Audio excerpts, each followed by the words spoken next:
Filipino 6, Quarter 1, Week 4, Milk Base. Ang paksa ng ating aralin sa araw na ito ay paggamit ng magagalang na pananalita sa iba't ibang sitwasyon. Aralin 2. Hello kids, it's me, Teacher Frel. Don't forget to subscribe, like, and share, and hit the notification bell for the latest video.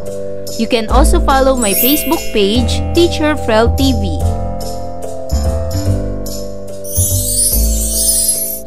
Sa araw na ito ay pag-aaralan natin sa asignaturang Filipino ang paggamit ng magagalang na pananalita sa iba't ibang sitwasyon. Tayo ngayon ay nasa aralin 2 ng Week 4. Para sa ating most essential learning competencies, nagagamit ang magagalang na pananalita sa iba't ibang sitwasyon. Sa araling ito, maipamamalas mo ang kakayahan at pagkamatatas sa iyong pagsasalita at pagpapahayag ng sariling ideya, kaisipan, karanasan at damdamin. Pagkatapos ng araling ito, inaasahang magagamit ang magagalang na pananalita sa pagpapahayag ng saloobin. Sa ating pakikipag-usap sa ating kapwa o mga kasama sa bahay, gumagamit tayo ng mga pahayag upang ipabatid ang ating mga iniisip o nadarama.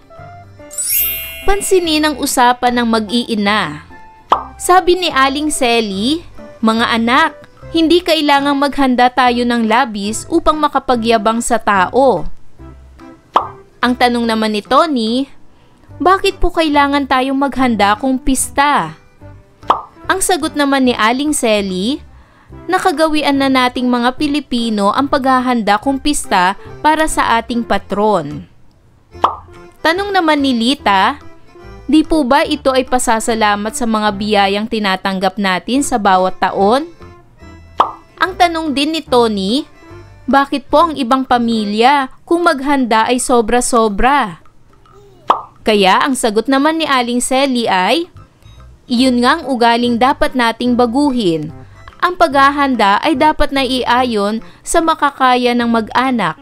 Kahit simple lang ang handa, taus-puso naman ang ating pasasalamat at pag-aanyaya sa mga tao." Ang sabi naman ni Lita, "Sana po ay maunawaan ito ng mga bisita natin." Sabi naman ni Aling Selly, "Naku, nasusunog na yata ang sinasaing ko sa kusina. Diyan na kayo." Ang sabi naman ni Tony, "Naku ang nanay, nalimutan ang niluluto niya dahil sa pista." Sa usapang inyong napakinggan, ano-ano ang magagalang na pananalita? Balikan natin ang usapan ng mag-iina. Sa pakikipag-usap ni Tony sa kanyang ina, gumamit siya ng pananalitang, "Bakit po?" Si Lita naman ay gumamit ng pananalitang, "Di po ba?" Si Tony ay nagtanong muli ng, "Bakit po?" At si Lita ay gumamit din ng pananalitang, "Sana po." Mapapansin, sa ating mga binilugang salita, si Lita at Tony ay gumamit ng salitang po. Ang salitang po ay isa sa magagalang na pananalita. Narito ang halimbawa ng magagalang na pananalita. Gaya ng po at opo. Maraming salamat po. Walang anuman po. Maaari po ba? Pwede po ba? Magandang araw po. Magandang umaga po.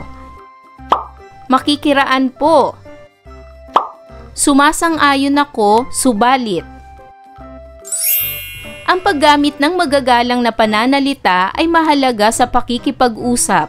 Ginagamit natin ang mga ito sa iba't ibang sitwasyon gaya ng sa pagbati, paghingi ng paumanhin, pagtanggap ng panauhin, paghingi ng pahintulot o pakiusap, at sa pagpapakilala.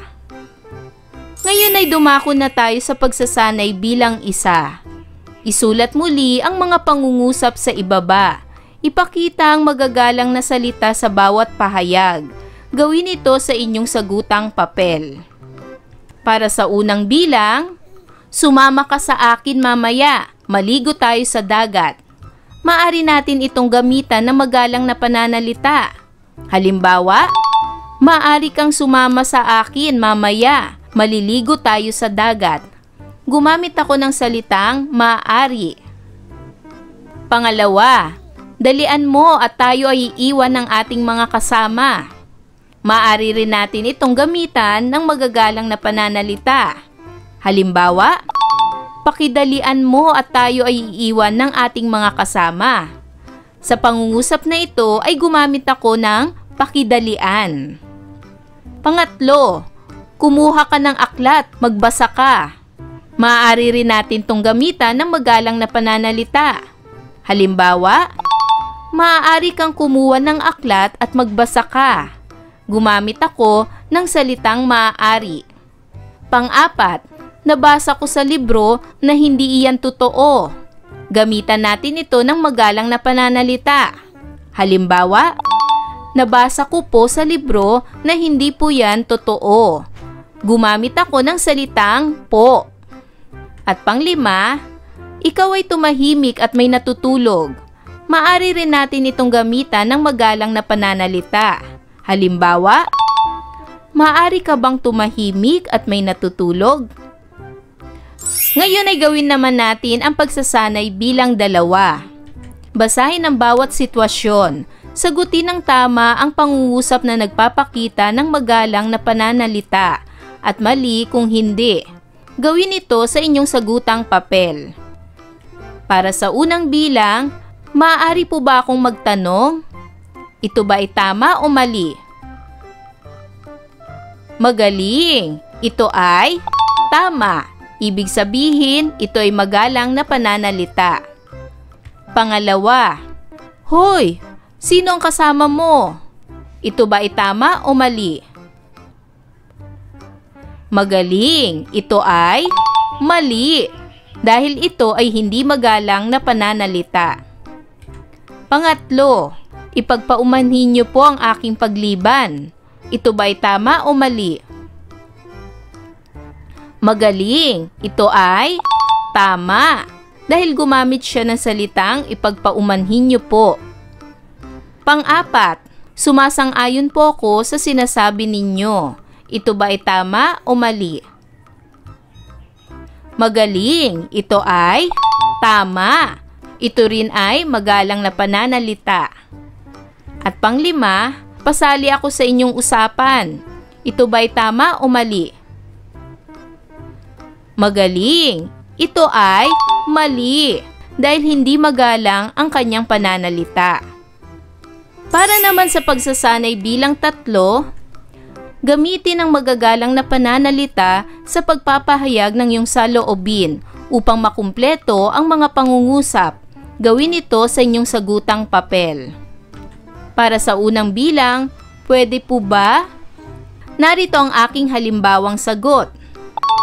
Pwede po ba akong sumama sa inyo sa pamilihan, inay? Pangalawa, maaari po ba? Ang posibleng sagot ay, maaari po ba akong maglaro sa labas ng ating bahay?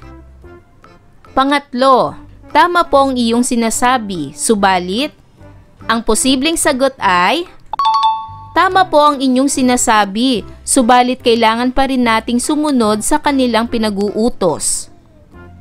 Pang-apat, pakisabi. Para sa posibleng sagot ay, pakisabi po kay Mika na magkita kami sa paaralan bago mag-alas 6 ng umaga. Panglima, maganda po sana, kaya lang. Para sa posibleng sagot ay, maganda po sana, kaya lang medyo masikip sa akin ang palda. Pang-anim, makikiraan. Ang posibleng sagot ay, makikiraan po ko sa inyo, Aling Nena. Pang-pito, kung pwede po sana. Para sa posibleng kasagutan ay, kung pwede po sana ako makahingi sa inyo ng dahon ng malunggay.